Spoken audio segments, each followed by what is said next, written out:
On this week's show, discussing salvaging the past to build the future with Eric Law from Urban Machine. In this week's news, shapeshifters, gamification gone wrong, data driving off the road, and more.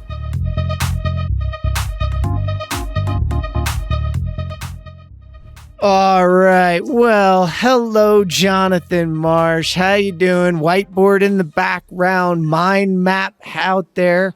How are you, man? I'm doing good. We are up to double digits, Jeff. That's right. It is 10 degrees here. We just hit that double digit. The snow is not stopped yet. But it might actually stop for a brief period. So it's a good time to be inside and working on fun projects and definitely have a lot of those going on simultaneously though. Hey man, how's it going out there? You getting some good skiing in? Ooh, we might have a little bit of good snow out here. It might be a nice year for us. Possibly one of the best since I've been here. So, and like you, it was -8 when I got up this morning, but it is up to a balmy 19 already. So, I mean, we're really running the gamut here, man. I'm like ready to put on shorts and go running outside. It's so warm, you know. But listen, we digress. We have a guest with us today. Eric Law, how are you? Doing great, Jeff. Jonathan, thank you guys for having me. Thanks for jumping on. Our guests love robots, and it's usually robots people can't understand, but I think this is like, as soon as I saw what you were doing, I was stoked. So we're going to dive into it and we're going to have a whole bunch of fun. But before we do, we got to pause for the cause of the show. And we're here for Pause for the Cause with the ConTech crew and Brent Darnell. Talk to me a little bit about what you're up to and what you can teach folks these days. Well, for the last 20 plus years, I've been talking about this mind-body connection and working a lot on focusing on things like stress and nutrition and sleep and exercise and how that affects performance and how that affects longevity. We've been focusing on this peak level of mental, physical, and emotional performance. Construction in general is a highly stressful environment, and you see the stress, and you always get the "I'm fine" answer. But I always try to dig a little deeper because people say, I haven't been sleeping great and I'm really eating crappy food and I feel anxious. I feel depressed. I feel, we'll start to really get into those conversations and figure out what's going on. Those are the critical things people need it's the little steps, right? You're not here to replace a mental health diagnosis, right? You're here, but there's some resources you've got that can help people kind of figure out if, hey, they might be headed down towards that one. Right, exactly. Barring some mental health diagnosis, or if you think you have a mental health diagnosis, please go seek someone out and get that help and that diagnosis. But barring just a diagnosis or you're really struggling or having suicidal thoughts, this isn't going to help you probably. But to check in and see where am I now and how do I keep from going down that rabbit hole, there's some great resources. And if you go to brentdarnell.com/resources, first there's an emotional intelligence and physical symptoms survey test. So we get your emotional profile and we get your physical profile based on physical symptoms, and we tell how your body's working. And then we can correlate those two. And if you're experiencing burnout, it will show up in probably both of those evaluations. It's free. You just download it and do it. And just so see where you are. And if burnout's the top 2 or 3 that pop up and show up there, I would pay attention and start to really look at what are you doing with stress and nutrition and sleep and exercise and daily reflection and those kinds of things that we know we need to do to keep us healthy and keep us sane and keep us on track. You've got to check in with where you are. You've got to work on balancing. It's not about the diagnosis. It's about preventing people from getting too far down the road. Like most of our construction folks that listen in, they take care of their cars. They keep them up to date.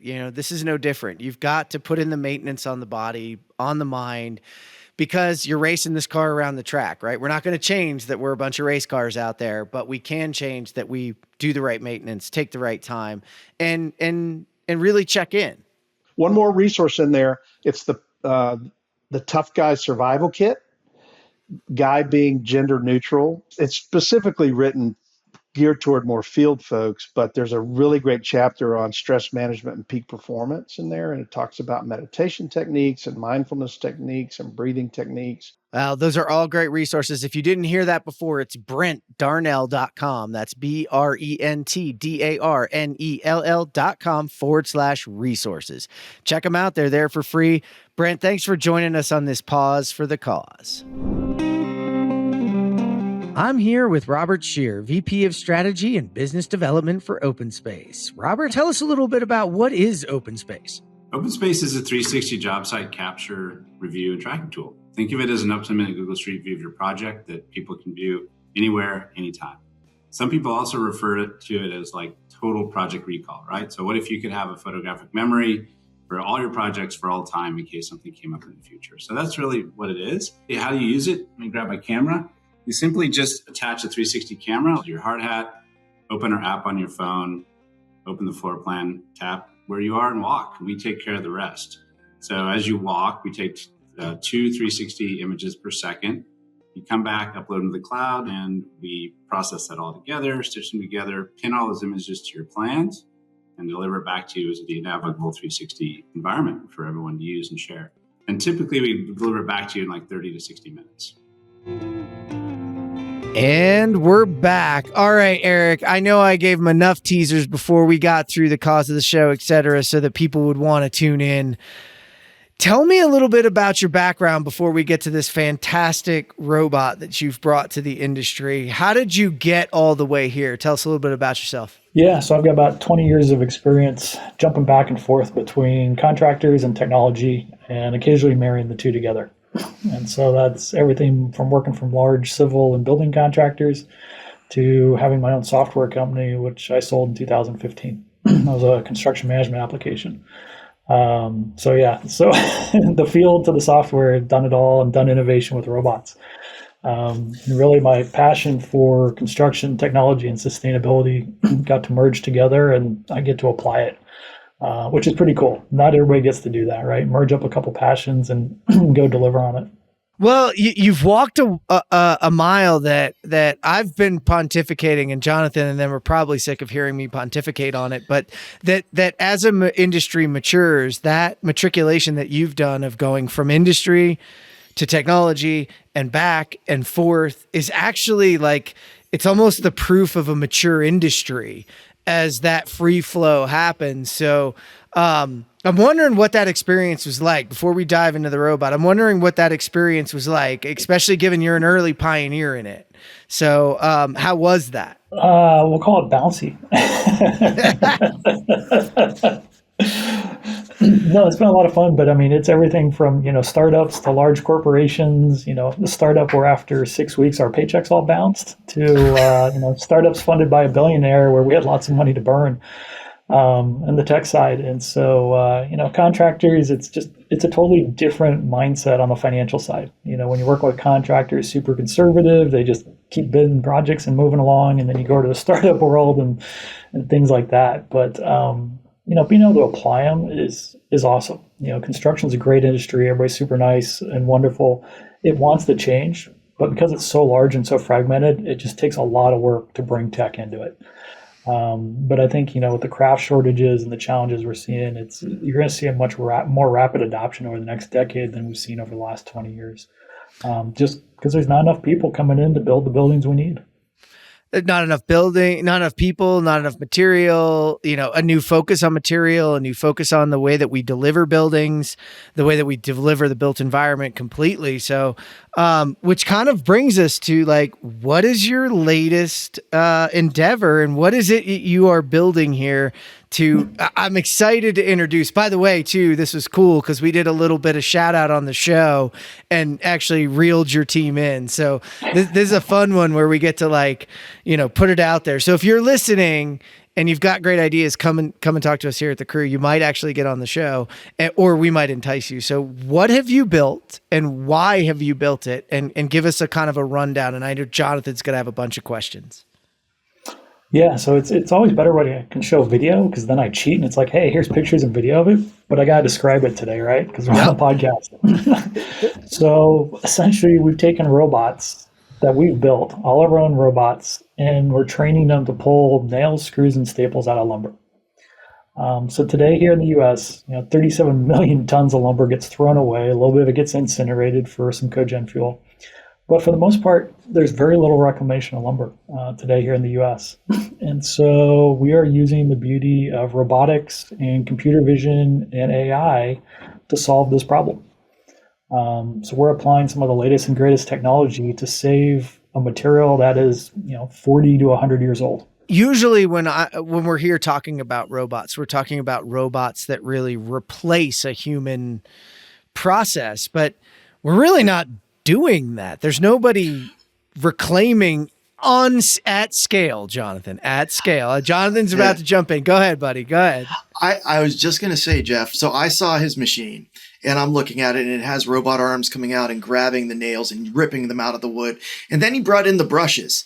And I was like, damn it, I've done this before, deconstructing barn beams. So if you want to get barn beams, barns aren't put together with nails and staples, but there are nails and staples everywhere. And if you're reusing a barn beam and you hit a nail with a chisel, your chisel's done. All right. Yeah. Like you just ruined your life for the next 30 minutes while you try to resharpen your chisel. And so I'm looking at this and I'm like, damn it, I know a lot of people that are in the lumber a lot of the reclaimed lumber that's reclaimed now, it's big barn beams that are old, that have some character. Man, to have something that could go through there and locate where the metal is, yank it out so that you don't have to worry about that. And then he has these rotating brushes of death that are just like these metal, these it looks like it's like a bunch of nails pointed outwards that are going to come down and they're going to refinish the outside. They're going to scrape off that bad material. And I'm like, yes, you're right, Jeff. There's no one doing this at scale because it is so expensive to do. But there is such a desire for getting reclaimed lumber, especially on some of those jobs like I said, with the large beams or the large post and beam construction. That's like gold to us. I mean, I paid an awful lot for a fireplace mantle that was a barn beam that I would imagine what I'm paying for is the labor. And what you just did is you made more material for our area and you eliminated some labor problems. So I hated to jump in, Jeff, but always think is, wait a second, I have had to do this. This is a horrible situation. He has come up with an awesome machine to defeat a horrible situation, man.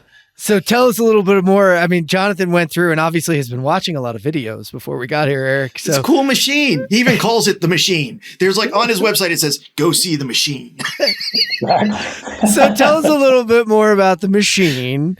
And there really isn't anybody we're replacing because there's not a lot of that going on. So tell us a little bit about how the machine operates and what it's truly doing. Yeah, so Jonathan, literally hit the nail on the head with the reclaimed lumber market today, right? It's niche wood, super high quality, really old materials, and it's all done with labor.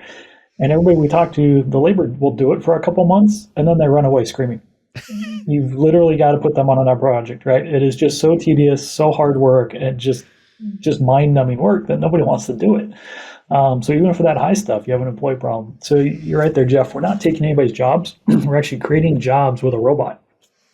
Because instead of this material heading through, $1.5 million grinder and becoming mulch or landfill material, what we're doing is the folks and the machines are literally pulling the nails, the staples, and the screws out. And so what we've done is those brushes that Jonathan was talking about are actually cleaning the surface of the material to make sure that we can see the nails. We're shining them up a little bit, which helps with our computer vision.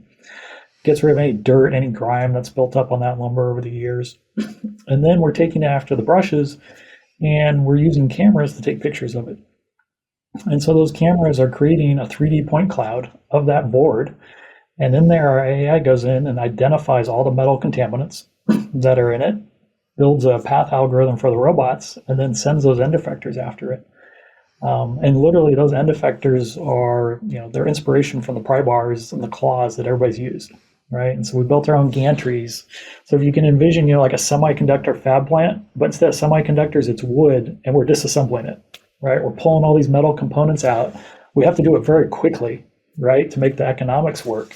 So it's high-speed gantry systems, just ripping metal out as quick as it can.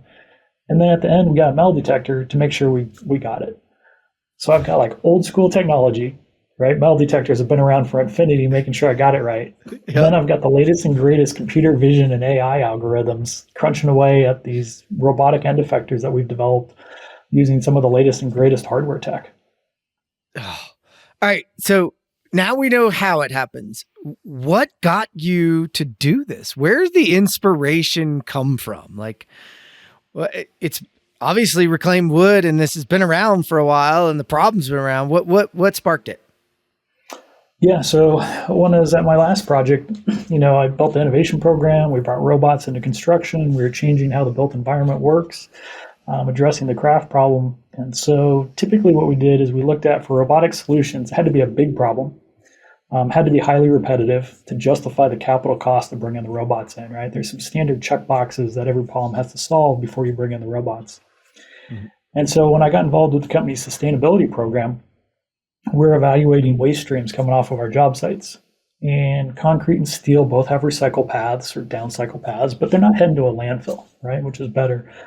But all the wood and the plastics and partitions and all this material is all going to a landfill. I'm like, why is this beautiful lumber going to a landfill? And we had this mass timber group that's going out and harvesting, large volumes of trees and turning them into wood buildings. It's like, wait a minute. So we're burying all this beautiful material in a landfill to go cut down all these forests to build these buildings. There's a disconnect here. And so from that research, everybody's like, it's the metal.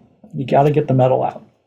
And so it's a massive problem. 37 million tons of dimensional lumber every year here in the US. That's equal to about half of the softwood we harvest from our forests. So every year we harvest all these forests and we essentially throw it into a landfill. That's what's coming out of our built environment today. And it's like, there's got to be a better way. Those are massive numbers, massive market opportunity. And then you get to apply cutting edge tech to solve it. If I tried solving this problem, 10, 15 years ago, it wouldn't have happened. The tech just was not there.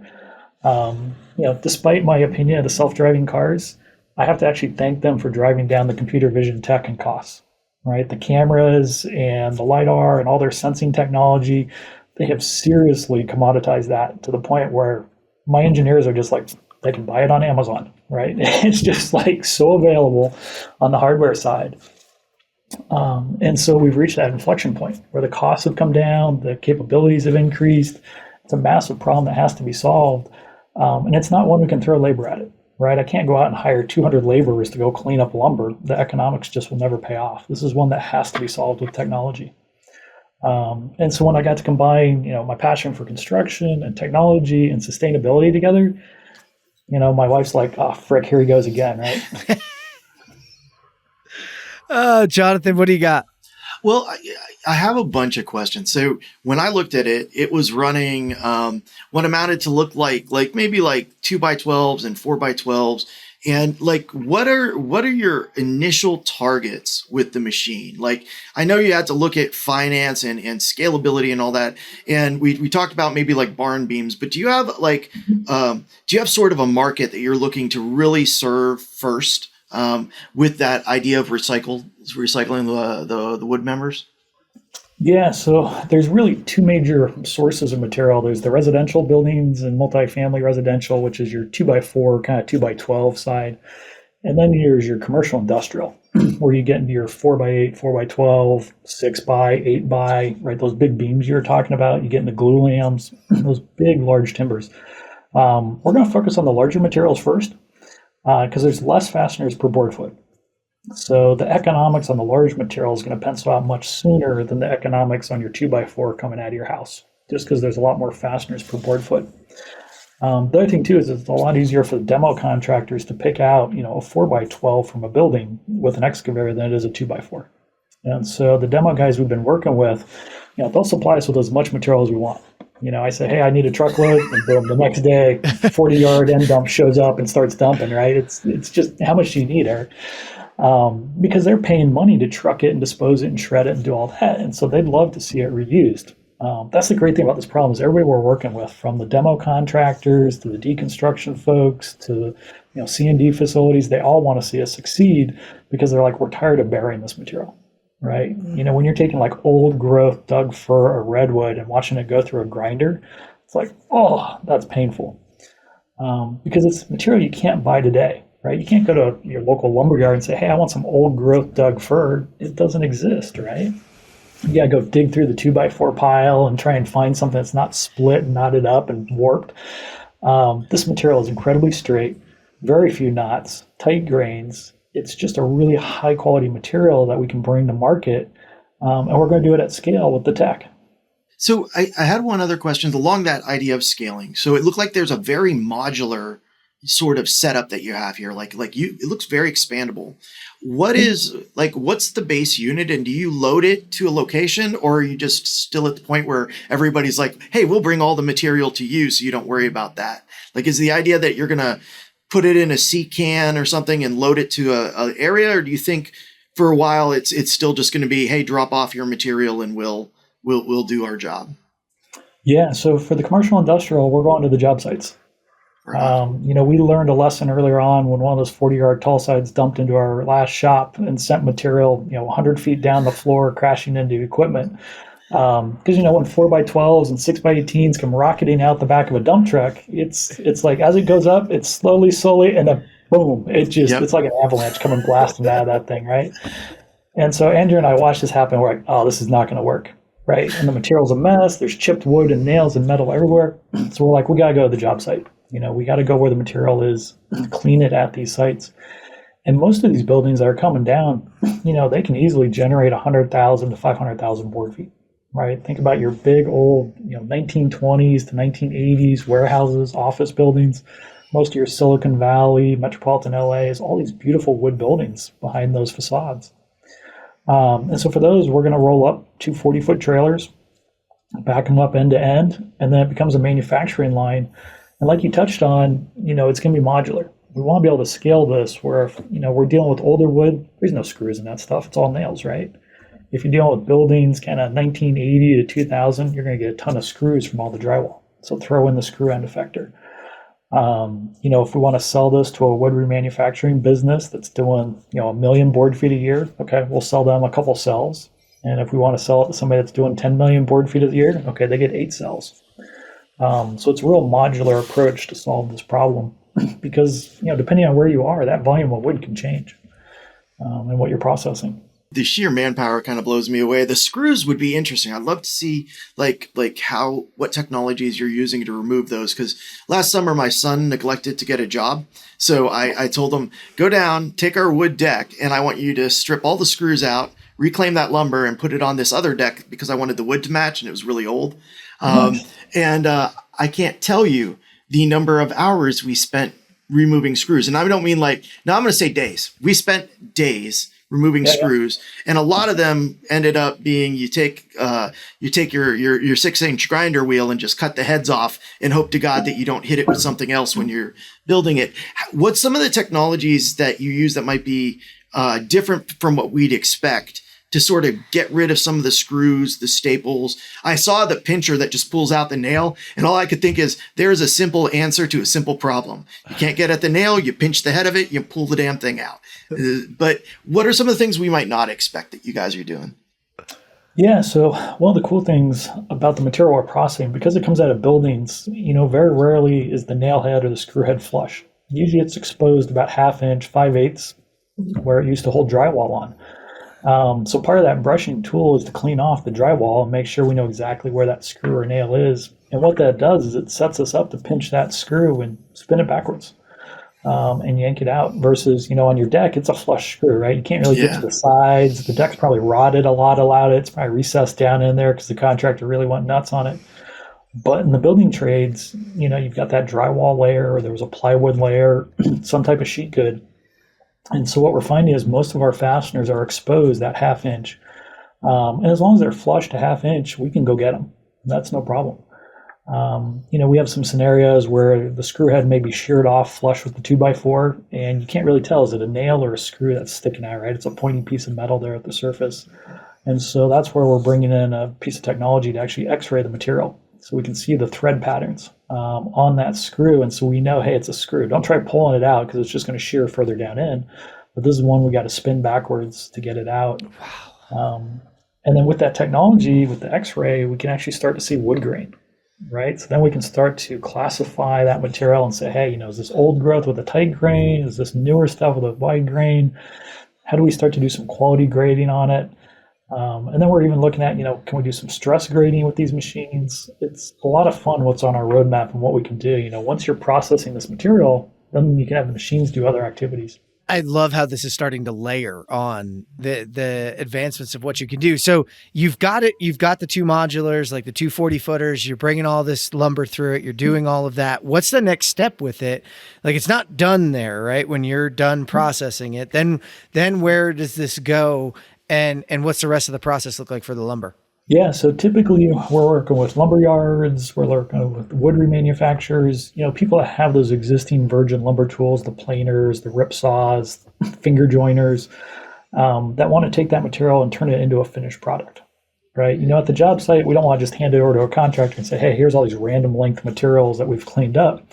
The next step for us is to turn it back into the wood ecosystem. So this way the contractor can call up their favorite lumberyard and say, hey, I've got a project. It's requiring reclaimed lumber, place their order just like they do for virgin.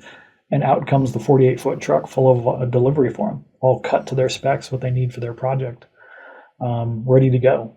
The other avenue that we're doing is we're exploring with furniture manufacturers. Historically, furniture avoids the softwoods, right? They go for your hardwoods, your oaks, and so forth. But this material is harder, right? It's harder, it's higher quality, it's got beautiful colors to it, things you don't get in virgin Doug fir, for example, right? And so because it's so aged, the furniture guys are interested in it. They're like, hey, this is getting close to furniture grade material. Let's chat. And so we're doing some great projects with some furniture designers to look at how do we get it back into the ecosystem, because they love the story. Right. Then on their product, they can say, hey, this planter box was made from this building that was torn down at this location. And you can throw a QR code on it and you can track the history of it. And somebody can go hit it and say, hey, look, my planter box, it was made from a building that was torn down in downtown San Jose or something. That hits me. So this all came together. I watch these shows now, and I watch one called Hometown, where they're living in, I think it's Laurel, Mississippi, and this couple is like rebuilding the houses that have gone down, and they film the whole thing.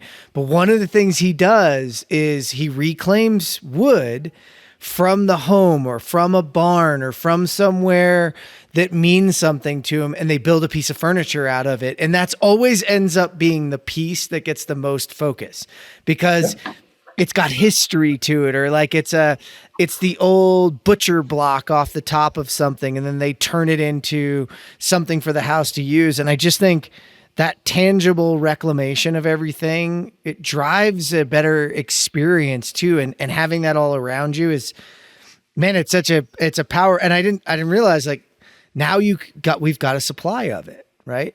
I gotta say, Jeff, all I was thinking about is the first time I saw a robot working with wood, it was assembling wall structures.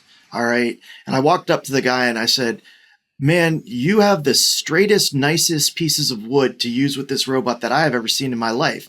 He's like, oh yeah, we're from, we're Swiss and all of our trees are older. And he explained. And I'm like, so if I gave you lumber out of my local lumber store, which is not straight and is not true and is not hardened, like, you're not going to be able to do this. They're like, no, when you're reclaiming this lumber, you're reclaiming harder lumber.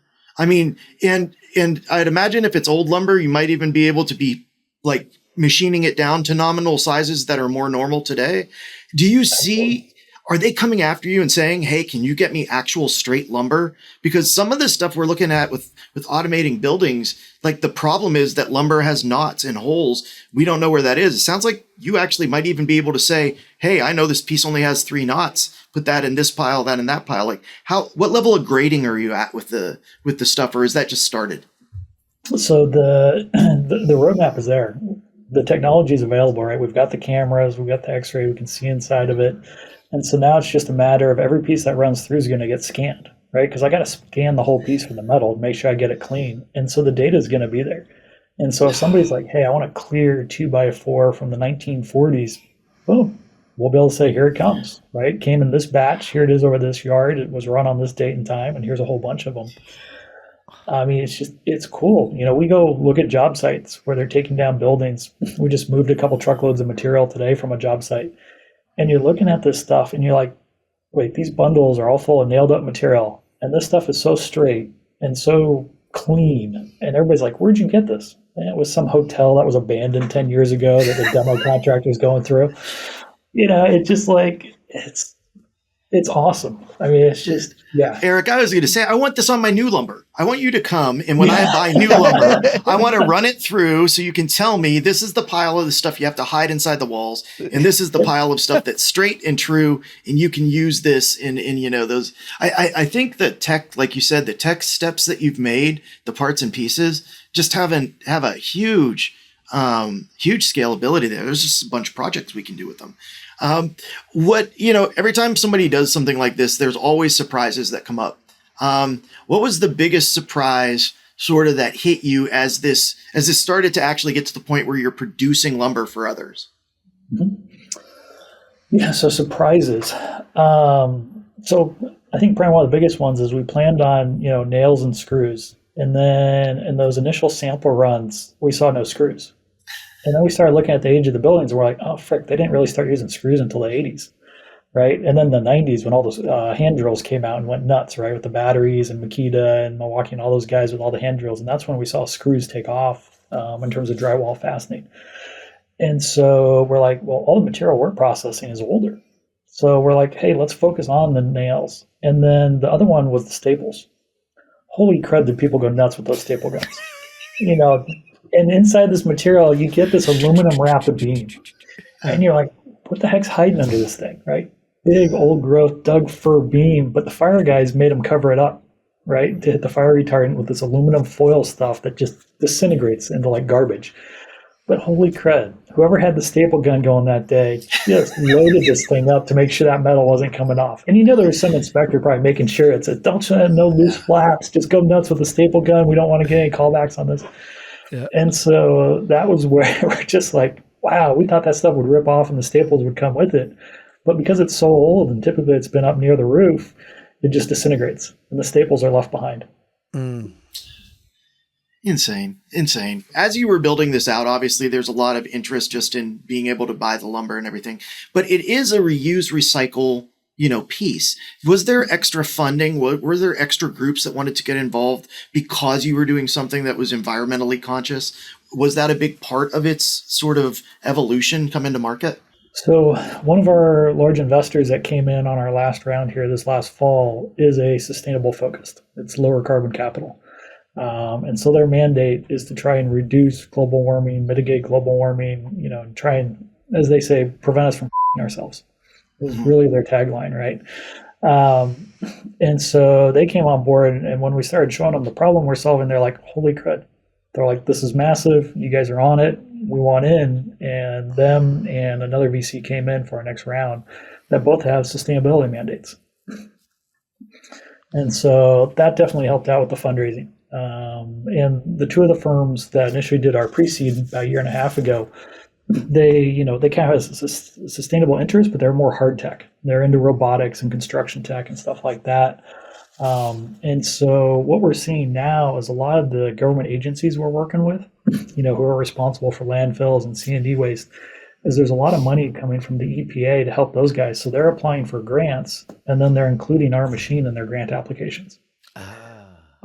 Which is a huge win for us, right? To have customers getting money through the government, and then we can go sign contracts with them and provide machines, either rent or lease them to them. That's a huge win for helping us move this technology forward.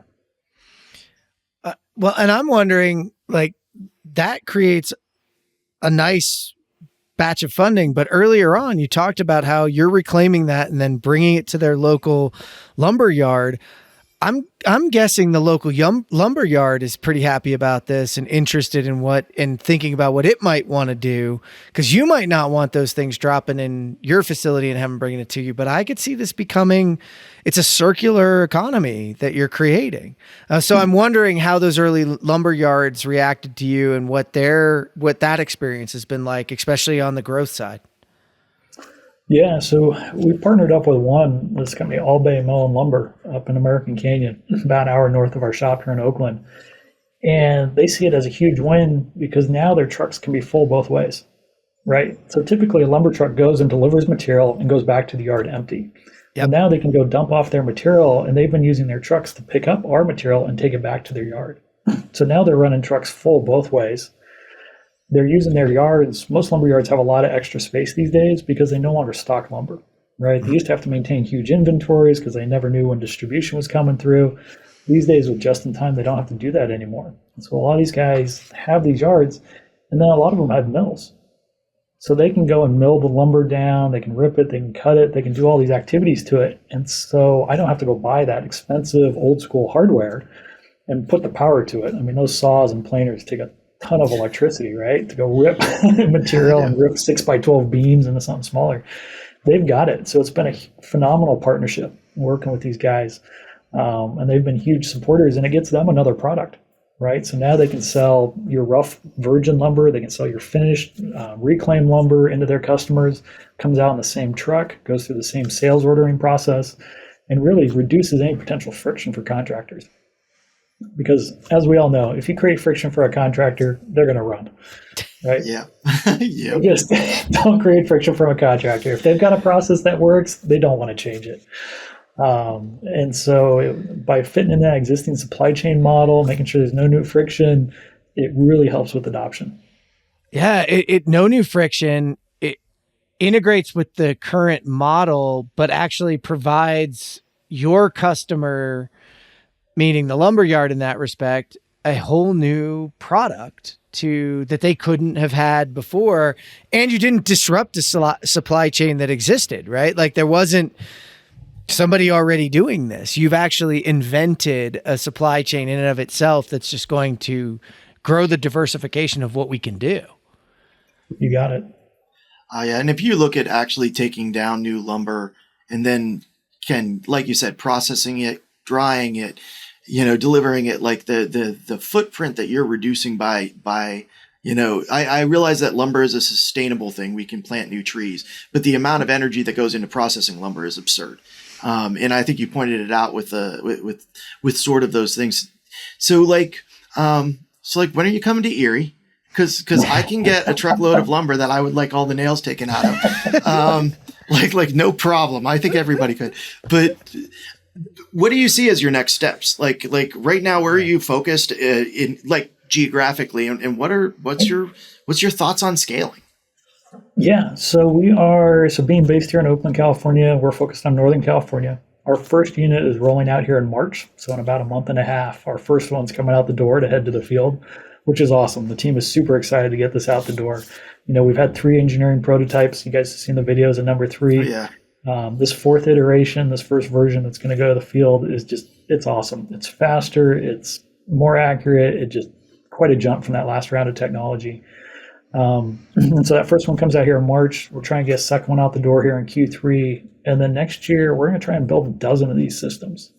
And we're going to try and break out of Northern California and go to about half a dozen major metropolitan areas across the country.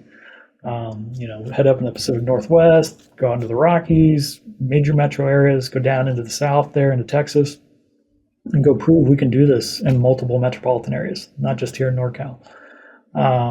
And then that's going to be really our first manufacturing test, right? How do we reproduce this? Before we have to go try and build 6,000 of these things. Mm-hmm. So to capture half of the wood waste in the U.S., right now it's about 6,000 systems that we'll have to build. That's a lot of systems. That's a lot, right? But the cool part is they'll all be local, right? Once they're built and deployed, they'll all stay in metropolitan areas. They'll just keep cranking away in those areas because we're still building with wood, right? So there's still wood buildings coming down and being constructed. Mm-hmm. And then to your point, Jonathan, that transportation cost and that processing cost, there's been some research done that reclaimed lumber uses 90% less energy than virgin lumber. Right? Primarily because of the kilns, right? Our stuff's been drying in a building for infinity or 40 or 80 years. Yeah. Whereas, the virgin stuff, you got to go stuff it in a kiln and cook it. And it takes a lot of energy for that cooking process. And then you got to train or truck it from that mill in the Pacific Northwest or the Southeast across the country to wherever it's going to show up. Ours is local. Our goal is to keep it with 100 miles of source. So source it, clean it, process it, and get it back into a new building within 100 miles. And it will be awesome to see what happens as that lumber starts being made available to artisans because when they were starting to build sort of some of the newer instruments, they're like getting into some serious money to pay for the wood to build instruments because they need that drier level of wood. They need it to be aged. There's no way to kiln dry it to get the sound right. So I'm dying to see what happens after you get to that point. Now I realize you're pulling holes out of it, which means that making these planks is maybe a questionable thing, but it just seems like there's a lot of opportunity there, a lot of cool things that people are likely to do with your product. The one thing I would say though is I really feel like with 6,000, you need to make it so that it makes itself again. I mean, you have straighter, stronger, harder wood. Maybe we get rid of those aluminum beams and, we just use some wood construction there. It'd be good. It's sort of self-promoting. We're just going to ask ChatGPT, how do you, hey, can you produce 6,000 trailers for me? That's, you better do that before Microsoft tries to get that thing all up and generating money. Ask it quick. Quick. Yeah. Before they integrate it to Outlook and tank it, right? What happened to ChatGPT? It's now built into Office. Oh no! Another reason for construction to stick with Excel everywhere we go. You'd ask it a question and go, "Why don't you have a Mac?" Oh, that's awful. That is awful. Although I have this idea now of Jonathan, I didn't think about the instruments and the other things that can be built from reclaimed wood, especially given all the things that it needs. I have this idea of so I came from the masonry and marble business, and we had these CNC machines, and one of the cool things we did with the CNC machines was we took pictures of our slabs as they came in, and as we built countertops and whatnot, it removed those pieces out, but we had a map of the remnants of what was left.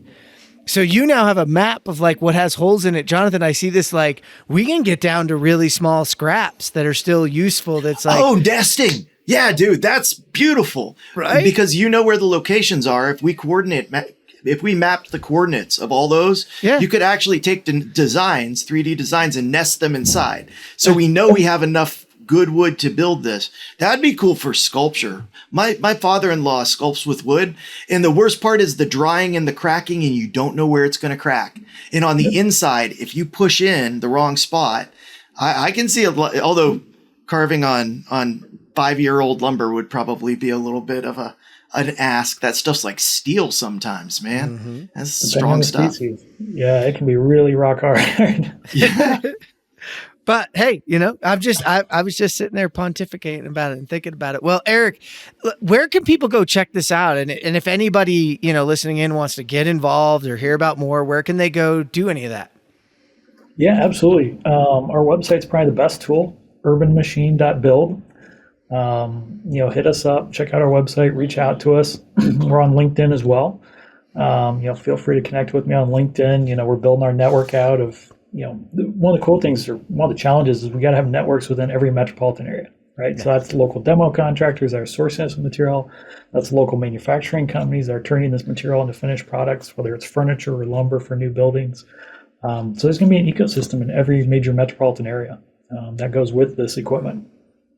It's a circular and an economy of it itself. And it's just, again, growth economically, which is great because it's all based on something sustainable, which we love to see that circle. So been great to have you. I really recommend everybody check it out. The videos in and of itself are so awesome to watch. And you're right. It's just one of those things that it wasn't being done because it wasn't possible. So, yes. Some of the things like you said, a lot of us were wrong about our pontification on self-driving cars. However, it's like going to the moon gave us microwaves. Did we really expect that? No, but now it's given us the ability to do reclaimed wood and to have those kinds of things. So, it's great to see somebody taking that and moving forward with it. So connect with Eric and learn more. But we don't have more time, so we got to wrap up and get into the construction technology news of the week. Before we do, word from our sponsors. And I'm back with Robert Shear, VP of Strategy and Business Development for OpenSpace. There's a lot of reality capture out there, a lot of 360 products out there. What really sets OpenSpace apart? From the start, we really focused on speed and simplicity. If you want your field teams to use stuff, it better be easy, it better be fast. And so our focus is 100% on making life easier for people to build stuff. All our advanced tech is wrapped in a really super simple experience. It just works the first time, every time. And it works at the speed of construction, which to us means getting things turned around in less than an hour, so that if you walk at 7 a.m, by 8 o'clock, you can share that with your team and you can coordinate work and kind of track issues. Awesome. Well, so who is really the OpenSpace product focused at? Are you looking at trade contractors, general contractors, owners? Who's your real, users? Yeah, it's really all of the above. I think we started focusing on GCs, and I'd say that's probably most of our users. But now we've got real strong adoption with trades. A lot of owners are writing it right into the spec for the project. With the GCs, it's a lot of capturing maybe every other day, once a week, to really provide that context for the team. Trades tend to use them a lot more actively. They're using them to track progress, track team productivity. And then owners, again, love to have that sort of oversight and visibility into the project. We've got 100,000 active users on the platform. We've got our users have captured over 10 billion square feet in over 70 countries. And more of our customers are moving from using OpenSpace on 1 or 2 projects to really using it across their whole project portfolio. That's awesome. Where can they learn more about OpenSpace? Yeah, I'd point them to 2 places. One is openspace.ai. Check it out, look around. If you want to learn more, there's request a demo buttons all over the place. Click that. The other one is we're going to be at a ton of trade shows and conferences, both sort of national ones like AU and Groundbreak, but also regional ones. So if you go to openspace.ai/events, you can see a calendar and, stop by and say hi. All right, Jonathan, we're back. What do you have for us today? Okay, we're going to stay on subject. All right. It seems like we're not, but we're going to. So we're going to talk first about the Smithsonian. And I've been watching these robots evolve for a while, but they have a shape-shifting robot that's made out of gallium. All right. So I want everybody out there to remember Terminator 2 and their liquid metal robot. All right. Gallium looks, for all intents and purposes, like the liquid metal robot. All right. So what they do with these metal robots, if you don't understand, is a liquid metal robot is controlled by electromagnetics. So they will adjust this liquid metal using electromagnetics, and it has like a base, what do I want to say? Shape. All right. In the video, it's a Lego guy. All right. And then they'll use magnets to heat up the particles within the substance, within the gallium in this case, and it will liquefy. And the reason I picked it was I looked at Eric's machine and I said, what would be cool? What would be cool is if all the fasteners, when we're done with the building, we could run an electromagnetic pulse through them and they would go liquid. And literally it would detach and fall out. Because that's kind of what biomechanic engineers are looking at to do with this robot, all right? They're looking to take this robot, let it go inside your body, all right, and let it solidify around things that need removed, and then remove them, all right? So you got this liquid robot that can then go inside of things and form new structures. Like one of the examples that they use in the article is they have an electrical panel inside a very big machine, and it needs resoldered. So they send their liquid metal robot in there to be the solder for this machine. And in the very similar way, you can take these liquid metal. Well, this is in the future. Gallium, for anybody that doesn't know what gallium is a metal that melts at like room temperature. All right. It'll melt in the palm of your hand. It also eats through aluminum. So if you have an aluminum bike and you get gallium on it, you'll be able to bend your bike into pieces. But that idea of a metal that is solid in one state, but at a certain temperature that's not a burning temperature, is liquid, would allow us to make attachers that could literally fall out based on an electromagnetic pulse. So that's why I picked the article. But look at it. What they're doing in biomed with it is fascinating. And it literally is like you watch Terminator 2. They literally have a liquid metal robot, man. I'm not kidding. It's in existence today. And it has the possibility of some really, really cool uses. By the way, there are some obvious setbacks. Gallium costs about $1 a gram on Amazon. So you can order it on Amazon if you have to get rid of some aluminum, but it's like $1 a gram. So that's pretty expensive metal. But anyways, I thought it tied in with what you did, Eric. What do you think? You think we should it'll put you out of business, but it sounds awesome. Sounds like a lot of fun. I may have to go order some of this and play with it with my kids this weekend. Oh, yeah.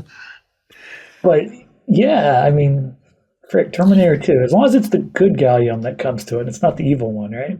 Yes, exactly. Not the gallium that has come back through time to just stop us. We want the stuff that's going to make our future brighter. What do you think, Jeff? You want some liquid metal robots anytime soon? Now I know why I bring you on the show. You scare me. I just have this. We just said Chat GPT before we went to break, and now you bring me gallium, and it's like, hey, why don't gallium and chat? Oh no, this is Terminator. Oh no, like we found it. Oh, Jonathan, you brought it to me. We found it. However, I do like some of the ability to do some of these biomedical. We've been seeing this kind of work and different nanotechnologies and ways to do it. And this is a unique instance. I could also see, as you put up temporary structure, how do you remove that temporary structure? Can you use something that can not impact what you're doing? I really don't think you have Eric shaking in his boots that he's not going to have a business for a very long time because, I just don't see it. But I do like it. And, and there, of course, you had to be the one where right when you get into the article, it is like a person looking thing going, oh yeah. But all in all, like, again, there's probably some side effect out of this on the technology that they're using, especially with electromagnetics and manipulating metals like this to do different things in the future. I'm thinking of like nuclear power. Like you're talking about going in and soldering something inside of an electrical panel, but what about an area where we cannot get to that is in some sort of crisis of meltdown and we have to have technology like this to help stop it? There's some things, especially if you can guide it somehow remotely to do those things for you and then leave it behind. And I think that's the real technology that they're getting to is they're starting to understand how to use electromagnetics in a targeted way and really control it. And the idea of combining that with something that changes state based on electromagnet. I mean, I'm still a plumber deep down, and I think about soldering pipes together. And it would be so much nicer if I could, have that transitive state of metal and just turn on a little button, put my pipes together, turn off the button, they're together. Then when I want to take them apart, I just do the same thing again. And I don't see that as something that's too pie in the sky. Like they've been working on this for a while. It used to be like a slime robot is what they called it. But now it's getting freaky. It's getting freaky, Jeff. It's getting freaky, man. What else you got for us? So the other thing is a little bit different, but it kind of ties in. We are at a point in construction where it's moving towards the fab shop, and we're running into problems that we've never seen before. Eric actually brought one up when he talked about the fact that if you put a person doing a repetitive task like removing nails from wood, that person quits because this is a tedious, horrible job. So there are other tedious, horrible jobs, and this is one of them. So Amazon has their warehouses, which is a terribly tedious job, and they decided that the way to get around people quitting or to increase morale, productivity was to gamify. But what happened is the federal the OSHA basically is going to give them a huge fine because in gamifying they sort of made safety not a priority. They made speed, they made productivity, they made repeatability a priority. But because of that, people are being less safe. And I've already seen this being put up as an idea for fab shops and construction. Let's gamify it. Let's have one guy versus another. And I've always been very critical of it for other reasons, but this I think is a really important one for us to remember. Technology makes it easy to gamify certain situations. But is it the right situation to gamify? I don't want someone on a job site running around in a dangerous environment because they're incentivized to be overly fast or because they're in a competition and have lost track of what they're doing. And I think when we make certain things compelling through gamification, we have to be very, very honest with ourselves about what are the safety, aspects of this. Jeff, what do you think? Because this is an odd article on technology. The reason I put it as a tech article is because it's the technology that's making the gamification possible. Yeah, I mean, I've always been a huge fan of gamification when it comes to technology adoption, and I never really looked at it towards its negative impact when you talk about it being applied to physical. I think, if coming from the trades and coming from that perspective, like productivity has always been something, and productivity increases and looking for those things has always been something we've had to balance with safety. It's like, just because you can gamify it doesn't mean you should gamify it, doesn't mean you should push through those things. So I think you're right. I think this has a lot to do with, but in all honesty, I don't think Amazon's intention was what happened. No. I think the awareness of it, maybe somebody along the line should have said, hey, maybe we're seeing an increase in injuries or an increase in problems that we should have said, maybe it's related to this gamification. So, climbing to the mountaintop and gamifying technology when it comes to like the interactive and uses of learning parts of software, et cetera, or modeling or things like that, and competing against one another is good. But yeah, you always got to watch for those unintended consequences. Eric, I'm interested. You've had a lot of experience in the technology space, and I know gamification's been a part of the success of certain technologies. What's your take on it? Well, what's interesting is when I hear about gamification, before tech adopted it for adoption, is construction was using it for safety.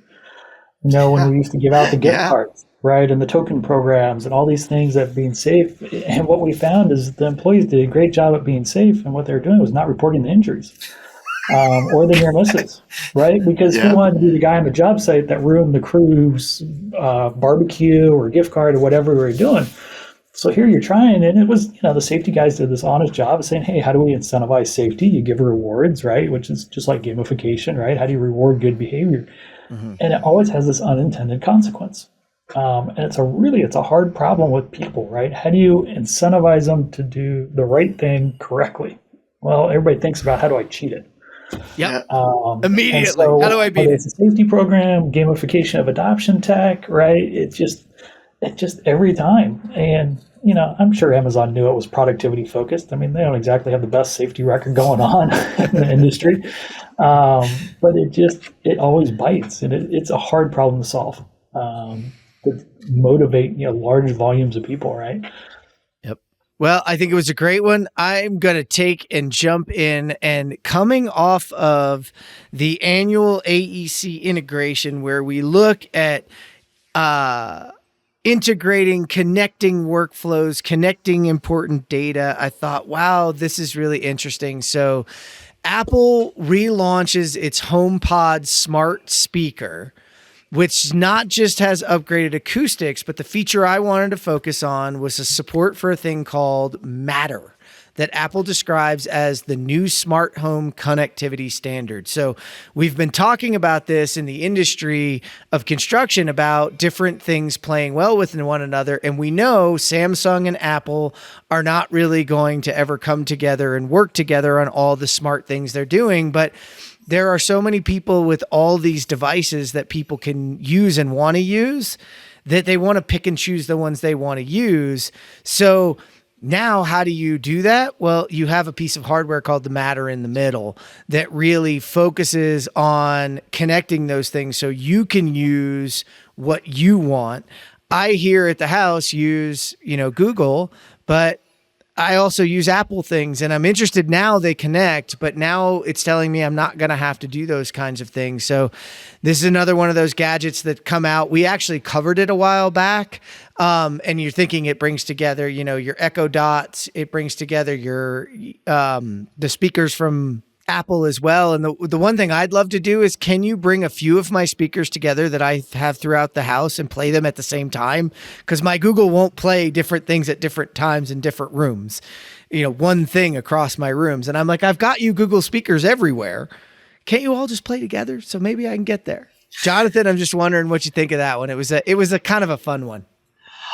So I obviously like have a house that is full of, I have that bad habit, like a lot of construction tech people, is I buy technology before it's really developed. And so I have a lot of I have a lot of mismatched second tier, third tier technology. So when I saw that they were doing this, my biggest applause was for, I think they're going to finally realize that, hey, listen, everybody's hacking this stuff together anyways. Why don't we provide them with a platform that can sort of standardize some of this? And let's stop trying to use sort of our platform as a way to devalue other products. And I think it's really necessary. Like, I don't know how many iPhones you have at your house, but I have like 25. Like, they're just sitting around. They're like, I have old ones, new ones, whatever. And they're loaded as games or as cameras or as some other stupid piece of tech that I thought I needed. And I just grabbed this old computer and used it. And my hope is that as that language that they call matter and as that object that they call matter matures, they start looking and saying, okay, what do people use around their house that they would like to tie together and really network? Because I don't think we're going to start buying the Apple house. Like maybe maybe in the Bay Area, you can buy like they'll put the Apple high rise in and you can have the Apple apartment. But like, I think branding has a limit, and I like the fact that they're admitting to the fact that there's a limit to branding, man, and maybe bring back a little bit of cohesiveness to this massive amount of tech we have sitting out there. Eric, did it just scare you that he has that many iPhones and uses them that way? Is that too much into Jonathan there? No, I'm probably shortly there behind him. It's a problem, right? It's this tech gets old for its original purpose, but it's not dead. Nope. Right. So I've turned a bunch of iPhones into, hey, this one just plays music and it's tied to a speaker and it just sits there and you turn it on, it plays Pandora or whatever on it and away you go. But this matter thing sounds pretty cool because then all these devices can work together. Right. And you get the huge reuse factor out of it. Right. Because, one of the biggest problems right now with all these devices, what do you do with all these batteries? Right. Everything from your Makita drill to your iPhone, they've all got batteries in them. And right now they're grinding them up and you kind of get some, recycling out of it. You save some metals, but, could you extend the life of these things, right? If you double the life, that's a huge win in terms of reducing our need for new resources and reduce, they always talk about reduce and reuse. Reuse is way better than recycling in terms of energy consumption. And so if we could double the lifetime of all these devices we got, that's massive. Right? You think about all those IoT devices all over the world. Holy crap. Yeah, no, I love it. And just like you said, Jonathan, mind mapping it out to like, I have this one here and I want it to do this and I have this one here. And Eric probably doesn't want his house to work the way I want mine to. And you don't want yours to work the way I do. And now I have a way to draw things together, not using code, but what I want, low code.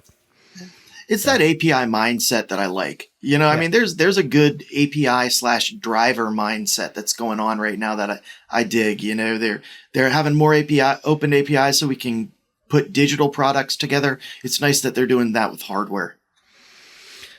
Well, I am going to jump in on my last one here. That was a fiery conversation on LinkedIn about a month ago, and we had to bring it back in. Decisions, not data, should drive analytics programs. Anyone that's tuned into me knows I've changed my tune. I used to say data-driven decision-making, and now I say data-informed decision-making. And this says data-driven decision-making can fail to meet expectations. Decisions-driven data analytics may fare better. Meaning, you've got to ask the right questions before you can even let the data take you anywhere. And this is where Jonathan made me right at the beginning of the data can drive you off the road. And I think you're right, Jonathan. I think, in most processes, and this is Accenture survey found that only 32% of companies reported realizing tangible and measurable value from data. And I would say if you went through the construction industry, we'd find even less, because we just don't have the right, and we're not asking and leading with the right decisions that we need to know, right? You got to ask it the right questions. If you're not asking the right questions, data cannot take you anywhere. And actually, if you're not looking at your organization and saying, where am I making decisions that aren't driven by or informed by data, then you really don't even know what it is you're looking for. You got a needle in a haystack. And Jonathan, I know you jumped in with Tanis on this one of the other hosts here. So give me a little bit of your take on it. Well, this is like, I jumped in to just applaud Tanis for putting it up. This is the biggest problem that I see with what we have moving forward. Construction is an environment that just on-site construction that doesn't give really good patterns, doesn't really give really good feedback. And the market right now has told all of these owners in construction, hey, data is so important. It's just how you should be driving your company. And I'm like, yeah, good data, maybe, but there's a lot of data out there that's not like, you go to a job site, and I've seen this happen, and they have an expert in there on efficiency, and he's out there for a whole month taking measurements and times on a job site. Well, let's say it's in Erie, and that month was in the middle of summer. Well, guess what, man? If you didn't get a month in the middle of winter, you didn't get good data. All right. Mm-hmm. Or they're in a fab shop and they're doing the same thing and they're doing times, but that project that was going through that fab shop, in 2 months, it will be a different project with different materials, with different requirements. And that data will have effectively changed. Mm-hmm. So if data is driving things, is driving the boat for you and not just describing it, it puts you in the situation where you're making really confident decisions that are wrong. And it's kind of like with the robots, if we don't get the problem right, all we'll do is mess things up faster. Yeah. So it's not really that I love data and I think it's important, but what Tanis highlighted in this article is we really need to have data in the right place. We need to understand the problems and we need to look at it and get it off that pedestal. Because I have people come into meetings, I have data on this. And it's like, where'd you get that? Because data is just information that a computer can read, man. It's the quality of it that counts. Eric, you've been in the game forever and you're perfect to talk on this one. The biggest problem we saw with data in construction is it's all human captured, right? So it's all subject to human bias. Were they having a good day, a bad day? Was the job on schedule? Was it on track? Just that human influence was huge because it's all being captured in an Excel spreadsheet or some web form on some project management app, right? None of it's actually, machine captured data. Mm-hmm. That's why I really was a huge fan of, if we're going to go capture data, you have to understand, how you're capturing it. Is it human or is it machine? And I really preferred machine captured data because the machine doesn't care if it's snowing or raining. It doesn't miss its cup of coffee, right? It just cranks away 24/7, taking pictures or whatever you're doing. Mm-hmm. And that is, data that was much more consistent, higher quality, consistent data versus the human sampling, right? Like to your point, hey, was the guy out there for the month of June, sweating his ass off, trying to count craft and productivity, or were they freezing in January, right? It's a huge impact.